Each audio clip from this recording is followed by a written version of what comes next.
ஞானானந்தமயம் தேவம் நிர்மலஸ்படிகாகிருதியும் ஆதாரம் சர்வ வித்யானாம் ஹயக்ரீவம் உபாஸ்மகே. நேயர்கள் அனைவருக்கும் அஸ்ட்ரோ KS ஐயங்காரின் பணிவான நமஸ்காரங்கள். சக்தி ஜோதிட குழுவின் சார்பாக அடியேன் அஸ்ட்ரோ KS ஐயங்கார் மற்றும் டாக்டர் ஹரிஹர சர்மா அவர்களும் மாத பலன், அதாவது விஸ்வாவசு வருஷம் கார்த்திகை மாதத்தினுடைய பலனை பற்றி சொல்ல வந்திருக்கோம். விஸ்வாவசு வருஷம் கார்த்திகை மாதம் அப்படின்றது 17/11/2025 15/12/2025 வரலும் உண்டான நாட்கள். இப்போ துலா ராசியிலிருந்து விருச்சிக ராசிக்கு சூரியன் வந்ததுனால கார்த்திகை மாதம் ஆரம்பிக்கிறது. கார்த்திகை மாதத்தில் என்னென்ன மாறுதல்கள், அதாவது கிரகச்சாரங்கள் என்னென்ன இருக்குது, இந்த மாதத்தில் வரக்கூடிய விசேஷமான நாட்கள் என்னென்ன நல்லது பண்ணலாம், மேஷம் முதல் மீனம் வரை என்னென்ன ராசிகளுக்கு என்னென்ன விஷயங்கள் நடக்கிறது அப்படின்றத பற்றி முதல்ல ஒரு இன்ட்ரோடக்ஷன் ஐயா கொடுப்பார். நல்லா அற்புதமாக சொன்னீங்க. காலபுருஷ தத்துவத்தின்படி 4ஆம் இடத்துல குரு பகவானானவர் இதுவரையில் அதிசாரத்தில் இருந்தார். கரெக்டாக மாதம் தொடங்கின அடுத்த நாள் அவர் வக்ரகதிக்கு அடைகிறாரு. வக்ரகதியில் அடைஞ்சி அவர் இருக்கிறது கர்க்கடகத்திலேயே இருக்கார். அதுக்கு அடுத்தது பார்த்தோம்னாக்க சிம்மத்தில் கேது பகவான் இருக்கார். அதுக்கு அடுத்தது பார்த்தோம்னாக்க துலாத்தில் பொறுத்தளவுக்கு சுக்கிரனும் புதனும் இணைந்திருக்கிறாங்க. அதுக்கு அடுத்தது இந்த மாதத்திற்கே உரியான கிரகமான சூரியனும் ஆட்சி பெற்ற செவ்வாயும் இருக்கக்கூடியது விருச்சிகத்தில் இருக்கிறாங்க. இதை தவிர பார்த்தோம் அப்படின்னாக்க கும்பத்தில் சனி பகவானும் ராகு பகவானும் இருக்கிறாங்க. இதில் இன்னொரு விசேஷம் அப்படின்னாக்க இந்த மாதம் பிறக்கும் பொழுது தான் சனி பகவானை பொறுத்தளவுக்கு வக்ர நிவர்த்தி அடைகிறாரு. இவர் வக்ர நிவர்த்தி அடைகிறாரு, குரு வக்ரம் ஆரம்பமாகிறது. இதை பார்த்தீங்க அப்படின்னு சொன்னாக்க இந்த ரெண்டு கிரகமே பொறுத்தளவுக்கு வக்ரம் வக்ர நிவர்த்தி, குரு அதிசார நிவர்த்தி முடிஞ்சு வக்ரத்துக்கு போகக்கூடிய இப்படி ஒரு அற்புதமான காலகட்டங்களில் இந்த மாதம் பிறகுது. இந்த ஐயப்பன் கோயிலுக்கு மாலை போடக்கூடிய நாட்கள், ஒரு மண்டலம் விரதம் இருக்கக்கூடிய நாட்கள், இது எல்லாமே தொடங்கக்கூடிய நாள் அப்படின்றது 17/11/2025 ஐயப்பனுக்கு மாலை போடக்கூடியவங்களும். இதுக்கப்புறம் பார்த்தீங்கன்னாக்க எந்த பக்கம் திரும்பினாலும் சாமி சாமி சாமின்னு இருக்கக்கூடிய சாமிகள் மாதம் அப்படின்றது இந்த கார்த்திகை மாதம். இதில் பார்த்தோம்னாக்க அதே 17/11/2025 அன்னைக்கு முடவன் முழுக்கு அப்படின்ற ஒரு ஃபங்க்ஷன் உண்டு. இதை பொறுத்தளவுக்கு இந்த துலாஸ்தானம் முடித்தவங்க முடவன் முழுக்கு கொண்டாடக்கூடிய காலகட்டங்கள். இதுக்கு அடுத்தது பார்த்தோம் அப்படின்னாக்க 20/11/2025 இந்த அமாவாசையை பொறுத்தளவுக்கு கார்த்திகை அமாவாசை. இந்த கார்த்திகை அமாவாசை அப்படின்னாக்க சூரியனும் சந்திரனும் சேர்ந்து இருக்கிறது அமாவாசை. சூரியனும் சந்திரனும் சதசப்தமத்தில் இருக்கிறது பௌர்ணமி. இப்போ சூரியனும் சந்திரனும் சேர்ந்து இருக்கக்கூடிய அமாவாசை அப்படின்றத பொறுத்தளவுக்கு 20/11/2025 வருது. அதுக்கு அடுத்தது பார்த்தோம் அப்படின்னாக்க 24/11/2025 எல்லாருடைய கனவுகளும் நிறைவேறுது. நானும் இருக்கேன் சாமி, வாடகை வீட்டிலே குடியிருக்கிறேன், ஒரு காணி இடமாவது வாங்கி அதில் ஒரு வாஸ்து பூஜை போட்டு வீடு கட்டி இருக்கணும்னு நினைக்கக்கூடிய அத்தனை அன்பர்களுக்கும் இந்த கார்த்திகை மாதத்தில் வரக்கூடிய வாஸ்து நாள் ரொம்ப பரம பவித்திரமான நாள். அதுவும் பார்த்தீங்க அப்படின்னாக்க காலையில் 10:14 11:44 அந்த வாஸ்து பூஜை போட்டுட்டு வீட்டோடைய வேலையை தொடங்கினோம்னாக்க எந்த விதமான தடங்கல்களும் வராது. பொருளாதாரத்தில் தடங்கள் வராது. பணம் பைப்பை திறந்தால் எப்படி எண்ணெய் கொட்டுதோ அதை மாதிரி வந்துக்கிட்டே இருக்கும். அதே போல் பில்டிங் மெட்டீரியல், ஒரு சில பேருக்கு பில்டிங் மெட்டீரியல் கிடைக்காம இருக்கும். இந்த எம்சாண்டு, மண், கம்பி, இது எல்லாமே இந்த 24/11 வாஸ்து அன்னைக்கு பூஜை போட்டோம் அப்படின்னாக்க எல்லா விதமான தடங்கல்களும் விலகக்கூடியது. ஒரு எதிர்பார்ப்புகள், வீடு அப்படின்றது எதிர்பார்ப்புகள் உள்ள அத்தனை பேருக்கும் இந்த காலகட்டம் ஏற்றமான காலகட்டங்கள். அதுக்கு அடுத்தது நம்ம பார்த்தோம் அப்படின்னாக்க 2/12/2025 பரணி தீபம், திருவண்ணாமலையில் ஏற்றக்கூடிய பரணி தீபம். அதுக்கு அடுத்தது பார்த்தோம்னாக்க 3/12/2025 எல்லார் வீட்டிலையும் தீபம் ஏற்றுவோம். அதுக்கு பேர் கார்த்திகை தீபம். இருளை எப்படி விளக்கக்கூடியது அப்படின்றது, ஒரு இருளான அறையில் ஒரே ஒரு தீபம் ஏற்றினா எப்படி இருள் விளக்குமோ அதே மாதிரி இந்த கார்த்திகை தீபம் ஏற்றக்கூடிய நாள் 3/12/2025. 4/12/2025 அப்படின்றதுக்கு பாஞ்சராத்திர தீபம் அப்படின்றது. இந்த பாஞ்சராத்திர தீபம் அப்படின்றது என்ன அப்படின்னாக்க, நம்மளுடைய முன்னோர்களுக்கும் மூத்தோர்களுக்கும் இறந்தவங்களுக்கு இதை கிட்டத்தட்ட யம தீபம்னு கிட்டத்தட்ட சொல்லுவாங்க. இந்த யம தீபம் அப்படின்னாக்க நம்மளுடைய முன்னோர்களும் மூத்தோர்களும் மரித்தவர்களும் பரமபத வாசலுக்கு போகிறதுக்காகவும் அவங்களுக்கு மோட்சம் கிடைக்கிறதுக்காகவும் இதை மோட்ச தீபம்னு சொல்லுவாங்க, பாஞ்சராத்திர தீபம் அப்படின்னு சொல்லுவாங்க. அப்படியேற்பட்ட விசேஷ தினம் நம்ம தமிழ்நாட்டை பொறுத்தளவுக்கு நவம்பர் டிசம்பர், அதாகப்பட்டது கார்த்திகை மார்கழி தை வந்தாலே மக்களுக்கு பயம் கலந்த பதட்டம் இருக்கும். ஒவ்வொருத்தருக்கு ஒவ்வொன்றில் கண்டம்பாங்க. இந்த நவம்பர் மாதம் டிசம்பர் மாதம் கார்த்திகை மாதம் வந்தாலே பாதி பேருக்கு தண்ணியில் கண்டம் இருக்குது அப்படிம்பாங்க. அதுவும் பார்த்தோம்னா நம்மளுடைய சென்னை மாநகரை பொறுத்தளவுக்கு தண்ணீரில் முழுகக்கூடிய மாதம் அப்படின்றது நவம்பர் மாதம் டிசம்பர் மாதம். அப்போ இந்த கார்த்திகை மாதத்தில் ஒரு பக்கம் குளிர், ஒரு பக்கம் மழை, பூச்சி போட்டு தொந்தரவுகள் அத்தனையும் கடந்து தான் நம்ம இந்த கார்த்திகை மாதத்தை கடந்து போக போகிறோம். இந்த கார்த்திகை மாதத்தில் பார்த்தீங்கன்னா சனி வக்ர நிவர்த்தியாளர், அதனால் ஆண் சனி கும்ப சனி ஆட்சி பெற்ற சனி ஆகுது. அதே மாதிரி செவ்வாயும் ஆட்சி பெற்று போயிருக்கு. அதனால் சனி செவ்வாய் பார்வை ஒரு நல்ல ஏற்றத்தை கொடுக்காது. பொதுவாகவே போர் பதற்றங்கள் நிலம் 17ஆம் தேதியிலேருந்து பார்த்தீங்களேயானால் செவ்வாயினுடைய மாறுதல்கள் வரலும், அதாவது கிட்டத்தட்ட பார்த்தோம்னா 6/12/2025 வரலும் இந்த பதட்டமான சூழ்நிலை நிச்சயமாக இந்தியாவில் இருக்கக்கூடிய வாய்ப்புகள் உண்டு. இதன் மூலியமாக இந்த வெடி விபத்துக்கள் இந்த மாதிரியான விஷயங்கள் வரும். மழையினால் இந்தியாவில் நிறைய அழிவுகள் வரக்கூடிய வாய்ப்புகள் உண்டு. இந்த காலகட்டத்தில் பார்த்தீங்கன்னா இந்த பனி, அதாவது மேக உடைப்பு இந்த மாதிரியான விஷயங்கள் வரும். அதாவது க்ளவுட் பஸ்ட்னு சொல்லக்கூடியது. அதை தவிர தண்ணீர் வழியாக இறப்புகள் அதிகமாக இருக்கும்.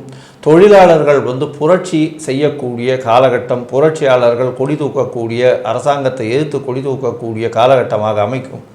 ஏன்னா குருவும் வக்கர நிலையில் இருக்கிறதுனால கொஞ்சம் அரசாங்கத்துக்கு இந்த காலகட்டத்தில் பிரச்சனைகள் வரக்கூடிய வாய்ப்புகள் மிகவும் அதிகமாக இருக்கும். பூமி சம்பந்தமான தொழிலில் இருக்கக்கூடியவர்கள், அதாவது ரியல் எஸ்டேட்டு, கன்ஸ்ட்ரக்ஷன், நெருப்பு சம்பந்தமான தொழிலில் இருக்கிறவங்களுக்கெல்லாம் சிறு சிறு உடல் உபாதைகள் கோளாறுகள் வரும். ரியல் எஸ்டேட் மார்க்கெட்டு கொஞ்சம் அடிவாங்கக்கூடும், அதாவது இறங்கக்கூடிய வாய்ப்புகள் இந்த காலகட்டத்தில் இருக்கும். ரொம்ப ஜாகிரதையாக ரியல் எஸ்டேட் வச்சுருக்கவங்க கொஞ்சம் ஜாகிரதையாக இருந்து போகிறது ரொம்பவுமே நல்லது. இப்போ இந்த கார்த்திகை மாதத்தில் ஒவ்வொரு ராசிக்கும் என்னென்ன நற்பலன்கள் என்னென்ன கெடுபலன்கள் இருக்குது, அதே போல் என்னென்ன எளிய பரிகாரங்கள் இருக்குது, என்னென்ன நாட்களில் புதிய முயற்சிகளை தடுக்கணும் அப்படின்றத பற்றி பார்ப்போமா? அன்பார்ந்த ரிஷபராசி என்பர்களே, உங்களுக்கு இந்த கார்த்திகை மாதம் எப்படி இருக்குன்னு பார்க்கலாமா? கார்த்திகை மாதம் பிறக்கும் பொழுதே உங்களுடைய ராசிநாதனான சுக்கிரன் உங்களுடைய ராசியுடைய இன்னொரு வீடான துலாத்தில் ஆட்சி பெற்று இருக்கிறார். இந்த ஆட்சி பெற்று இருக்கக்கூடிய காலகட்டங்கள் அப்படின்றது அங்கே 10 நாள் இருக்கிறாரு. 10 நாள் அப்படின்னாக்க 27/11/2025 வரையிலும். அதுக்கப்புறம் அவர் 8ஆம் இடத்துக்கு போயிடுறாரு, 7ஆம் இடத்துக்கு போயிடுறாரு. அப்போ ராசிநாதனை ராசி பார்க்கும்போது நீண்ட நாட்களாக திருமணம் தடை தாமதம் ஏற்பட்டுக்கிட்டு இருந்த அன்பர்களுக்கு திருமண தடைகள் தாமதங்கள் விலகக்கூடிய வாய்ப்புகள் இந்த கார்த்திகை மாதத்தில் கிடைக்குமா? கண்டிப்பாக கிடைக்கும். அதே போல் நீண்ட நாட்களாக வம்சம் விருத்தி இல்லாதவங்களுக்கு வம்சம் விருத்தி கிடைக்கக்கூடிய வாய்ப்புகள் உண்டு.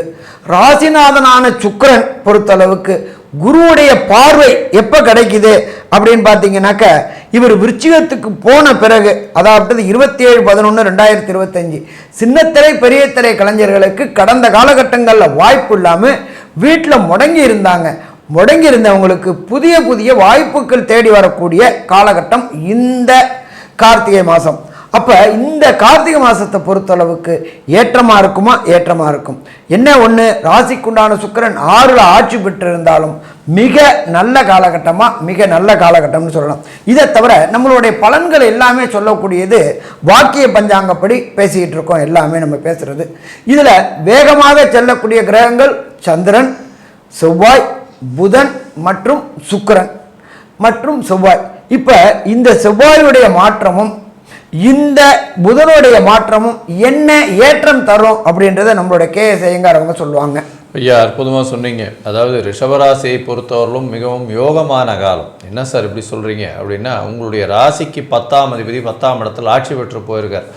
வேலையில் செய்யக்கூடிய தொழிலில் பெரிய ஏற்றம் வரக்கூடிய காலகட்டமாக அமைய போகிறது. இதை தவிர பார்த்தாலேனால் உங்களுடைய ராசிக்கு புதிய வேலை அமையக்கூடிய வாய்ப்பு, வேலையில் ஏற்றம், வேலையில் ப்ரமோஷன் எல்லாம் வரக்கூடிய காலகட்டமாக அமையிறது. ஏன்னா 6ஆம் இடத்துல பார்த்தேன்னா உங்களுடைய ராசிநாதனே இருக்கார், ஆட்சி பெற்று போயிருக்கார். அவர் 5ஆம் அதிபதியோடு சேர்ந்து இருக்கிறதுனால, அதாவது புதனோடு சேர்ந்து இருக்கிறதுனால உங்களுக்கு பதவி புகழ் அந்தஸ்து கௌரவம்லாம் வரக்கூடிய வாய்ப்புகள் நிச்சயமாக இருக்கும். 7ஆம் இடத்துல பார்த்தாலேயானால் அதாவது செவ்வாயுடைய ஆட்சி, அதனால் சப்தமாதிபதி ஆட்சி பெற்று போயிருக்கார். குருவினுடைய பார்வையில் 7ஆம் அதிபதி இருக்கிறது பெரிய விசேஷம்.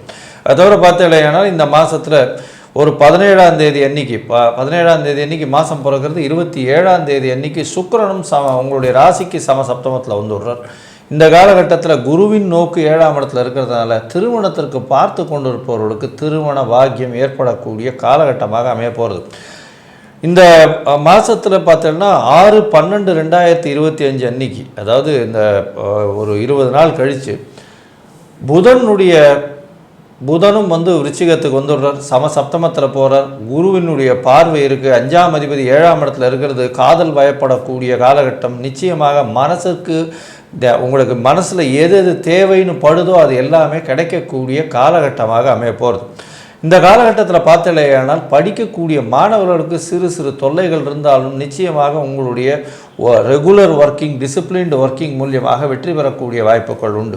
வெளிநாடு வெளியூர் போய் புதுசாக வேலை நிமித்தமாக வெளிநாடு வெளியூர் போகக்கூடிய வாய்ப்புகள் இந்த காலகட்டத்தில் நிச்சயமாக கிடைக்க போகிறது. உங்களுடைய ராசிக்கு பார்த்தலையானால் பொதுவாகவே இந்த காலகட்டத்தில் நல்ல ஒரு ஏற்றமான காலகட்டமாக இருக்குது. ஏன்னா உங்களுடைய ராசிநாதன் ஆட்சி பெற்று போகிறார், சப்தமத்திலேருந்து உங்களுடைய ராசியே பார்க்குறார். அது தவிர சப்தமாதிபதியும் ஆட்சி பெற்று போய் குருவின் பார்வையில் இருக்கிறதெல்லாம் 7ஆம் இடம் வலுப்பெற்று போகிறது. இதன் மூலியமாக பார்ட்னர்ஷிப் பிஸ்னஸ், எதிர்பாலினத்தவர் மூலியமாக நல்ல ஒரு ஏற்றம், இது எல்லாம் வரக்கூடிய வாய்ப்புகள் நிச்சயமாக இருக்குது. இந்த மாதத்தில் எந்தெந்த நாட்கள் உங்களுடைய முயற்சிகளை தள்ளி வைக்கலாம் அப்படின்றத இப்போ நம்ம ஐயா கிட்ட கேட்போம். எந்த பரிகாரம் பண்ணலாம், ஒருவேளை தசாபுக்தி அந்தரம் சூக்ஷ்மம் சரியில்லை அப்படின்னா என்ன பரிகாரம் பண்ணால் நல்ல ஒரு ஏற்றம் கிடைக்கும் அப்படின்றத ஐயா கிட்ட கேட்போம். நல்லா அற்புதமாக சொன்னீங்க. ரிஷபராசியை சேர்ந்தவர்கள் சந்திராஷ்டம தினங்கள் அப்படின்றத பொறுத்தளவுக்கு 22/11/2025, 23/11/2025, 24/11/2025 இந்த 3 நாட்களுமே புதிய முயற்சிகள், வெளியூர் நீண்ட தூர பயணங்கள் செல்றத தவிர்ப்பது சிறந்தது. சந்திராஷ்டமம் அப்படின்றது ஜனன சந்திரனுக்கு கோல்சார சந்திரன் 8ல் வரும்பொழுது மதிக்காரகனானுடைய ஒளி கிடைக்கிறதுனால மூளை குழப்பம் அடையக்கூடிய வாய்ப்புகள் உண்டு. அதனால் இந்த 3 நாளும் எச்சரிக்கையாக இருக்கிறது சிறப்பாக இருக்குமா? சிறப்பாக இருக்கும். அப்படி நான் போய் தான் ஆகணும் அப்படின்னாக்க அருகில் உள்ள கோசாலையில் கோவுக்கு அகத்திக்கீரை வாங்கி கொடுத்துட்டு உங்களுடைய பயணத்தை தொடர்றது, புதிய முயற்சிகளை தொடர்றது சிறப்பாக இருக்கும். தவிர்ப்பது மிக மிகச் சிறந்தது. இந்த ரிஷபராசியை சேர்ந்த அன்பர்களுக்கு பொறுத்தளவுக்கு தசாநாதனோ, புத்திநாதனோ, அந்தரநாதனோ, சூட்சமநாதனோ, பிரணவநாதனோ சரியில்லை அப்படின்னாக்க இந்த கார்த்திகை மாதத்தில் கிடைக்க வேண்டிய பலன் கிடைக்கல அப்படின்னா ஒரு எளிமையான வழிபாடு. நம்மளுடைய ஸ்ரீபெரும்புத்தூரில் இருக்கிற ராமானுஜர் அவதரித்த நட்சத்திரம் திருவாதிரை நட்சத்திரம். அந்த திருவாதிரை நட்சத்திரத்துக்கு அன்னைக்கு சுவாமிக்கு ஒரு திருமஞ்சனம் பண்ணிட்டு அந்த பிரசாதத்தை வாங்கி சாப்பிட்டுட்டு வாங்க. ரொம்ப சிறப்பாக இருக்குமா? சிறப்பாக இருக்கும். சாமி எனக்கு அவ்வளோ தூரம் போக முடியாது, ஏதாவது எளிய பரிகாரம் சொல்லுங்க அப்படின்னு சொன்னாக்க வெள்ளிக்கிழமை காலையில் சுக்கிரஹோரையான 6 to 7 நீங்கள் இருக்கிற இடத்துக்கு பக்கத்தில் உள்ள பெருமாள் கோயிலில் போயிட்டு சுவாமியை சேவிச்சிட்டு வாங்க. வரக்கூடிய பிரச்சனை, வந்த பிரச்சனை எளிதாக விலகுமா? எளிதாக விலகும். இதை தவிர சாயங்கால நேரத்தில் விஷ்ணு சகஸ்ரநாமம் கேளுங்க. விஷ்ணு சகஸ்ரநாமம் கேட்கும்பொழுது வீட்டில் உள்ள நெகட்டிவ் எனர்ஜி அத்தனையும் போகக்கூடிய வாய்ப்புகள் உண்டு. அவ்வளோ ஒரு பரம பவித்திரமானது அந்த விஷ்ணு சகஸ்ரநாமம். அதே போல் முடிஞ்சால் லலிதா சகஸ்ரநாமமும் கேளுங்க. கண்டிப்பாக இந்த கார்த்திகை மாதத்தில் ரிஷபராசி என்பவர்களுக்கு பலன்கள் குறைஞ்சா இருந்தால் இந்த சரணாகதி தத்துவத்தில் அடையும் பொழுது வெற்றி கிடைக்கக்கூடிய வாய்ப்புகள் உண்டாகுமா? வெற்றி கிடைக்கக்கூடிய வாய்ப்புகள் உண்டாகும். சரி, மொத்தத்தில் பார்த்தோம் அப்படின்னாக்க இந்த கார்த்திகை மாதம் 17/11/2025 15/12/2025 வரையிலும் ரிஷபராசிக்கு என்ன நற்பலன்கள், என்ன கெடுபலன்கள்ன்றதை கன்க்ளூஷனாக சொல்லுவாங்க நம்ம KS ஐயங்கார் அவங்க. ஐயா, ரிஷபராசியை பொறுத்தவரையிலும் மிகவும் ஏற்றமான காலம். ஏன்னா அவங்கள பொறுத்தவரையிலும் குரு 3ஆம் இடத்தில் இருந்தாலும் வக்ரகதியானதுனால பணவரவிற்கு பஞ்சம் இருக்காது. திருமண பாக்கியம் கிடைக்கக்கூடிய வாய்ப்பு, எதிர்பாலினத்தவர் மூலியமாக நல்ல ஒரு ஏற்றம் இருக்கக்கூடிய காலகட்டம், பார்ட்னர்ஷிப் தொழிலில் பெரிய ஏற்றம் இருக்கக்கூடிய வாய்ப்புகள் உண்டு. புதிய வேலையில் ஏற்றம், வேலையில் மாற்றம் வரக்கூடிய வாய்ப்புகள் நிச்சயமாக உண்டு. தொழிலில் அபரிமிதமான ஏற்றம் கிடைக்கக்கூடிய பாக்கியங்கள் நிச்சயமாக இருக்கும். புதிய தொழில் அமையும், தொழில் மூலியமாக நல்ல ஒரு வெற்றி செய்தி வரக்கூடிய வாய்ப்புகள் நிச்சயமாக உண்டு. வெளிநாடு வெளியூர் ஷார்ட் ட்ரிப் போயிட்டு வரக்கூடிய காலகட்டமாக அமைய போகிறது. போட்டித் தேர்வில் வெற்றி வரக்கூடிய வாய்ப்புகள் இந்த காலகட்டத்தில் நிச்சயமாக இருக்குது. இதை தவிர பார்த்தாலேயானால் உங்களுடைய ராசிக்கு 8ஆம் இடத்துல 7ஆம் அதிபதி போய் இருக்கிறதுனால சிறு தொல்லைகள் பார்ட்னர்ஷிப் எதிர்பாலினத்தவர் மூலியமாகவும், அதை தவிர கூட்டு தொழிலையும் வரக்கூடிய வாய்ப்புகள் இருக்குது. கூட்டு தொழிலில் இன்வெஸ்ட்மெண்ட் கொஞ்சம் அதிகமாகவே மூலதனம் போட வேண்டிய கட்டாயத்தில் இருப்பீங்க. மொத்தத்தில் பார்த்தீங்களேனால் இந்த ரிஷபராசிக்காரர்களுக்கு 95 விழுக்காடு பெரிய ஏற்றமும் மாற்றமும் நிச்சயமாக வரும் அப்படின்னு இந்த சக்தி ஜோதிட குழு சொல்லுது. நன்றி, நமஸ்காரம். Astro KS Iyengar YouTube channel பார்த்தமைக்கு நன்றிகள். மேலும் இது போன்ற ஆன்மீக ஜோதிஷ தகவல்கள் உங்களை அடைய astro KS Iyengar YouTube channel subscribe செய்யவும், பெல் ஐக்கானை மறக்காமல் அழுத்தவும். நன்றி, வணக்கம்.